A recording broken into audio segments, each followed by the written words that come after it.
Phone tapping అనేది crime. చట్టబద్ధంగా చేయొచ్చు. చట్టబద్ధంగా చేయాలంటే ఒక అధికార యంత్రాంగానికి అధికారం ఇవ్వాలి.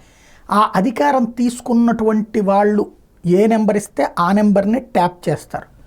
అది ఆ సదరు ఏజెన్సీలు ఏవైతే ఎయిర్టెల్లా, టాటానా, జియోనా ఇట్లాంటిది, ఆ సదరు వ్యక్తికి ఆ అధికారం ఉందని చెప్పి రాష్ట్ర ప్రభుత్వం ధృవీకరించాలి. అయితే ఇక్కడే బాధ్యత ఉండాలి.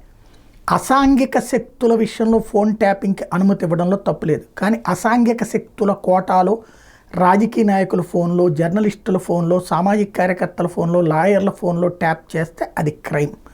కాకపోతే చట్టబద్ధంగా ఉన్నటువంటి ఒక అవకాశాన్ని బేస్ చేసుకుని ఫోన్ ట్యాపింగ్కి సంబంధించినటువంటి అధికారాలని దుర్వినియోగం చేసేటప్పుడు, కానీ యాజ్ ఫర్ అసలు ఏ నెంబర్లది ఫోన్లు ట్యాప్ చేశారు, వాళ్ళు నిజంగా అసాంఘిక శక్తులా కాదా అన్నటువంటిది ప్రభుత్వాలు చెప్తాయి అంటే ఇంతవరకు ఏ కోర్టులు ఇంటర్ఫియర్ కాలేదు, ఇన్వాల్వ్ కాలేదు. ప్రస్తుతం అయితే ఆంధ్రప్రదేశ్ ప్రభుత్వం ప్రజా భద్రత దృష్ట్యా టెలిఫోన్లు, మొబైల్ ఫోన్లు, ఇంటర్నెట్ సర్వీస్ ప్రొవైడర్ల ద్వారా అసాంఘిక శక్తుల ఫోన్ సంభాషణలు వినేందుకు, వాళ్ళ మధ్య నడిచే సంక్షిప్త సందేశాలు చదివేందుకు రాష్ట్ర నిఘా విభాగానికి ఇప్పటికే ఉన్న అధికారాన్ని ప్రభుత్వం మరో ఏడాది పాటు పొడిగించింది.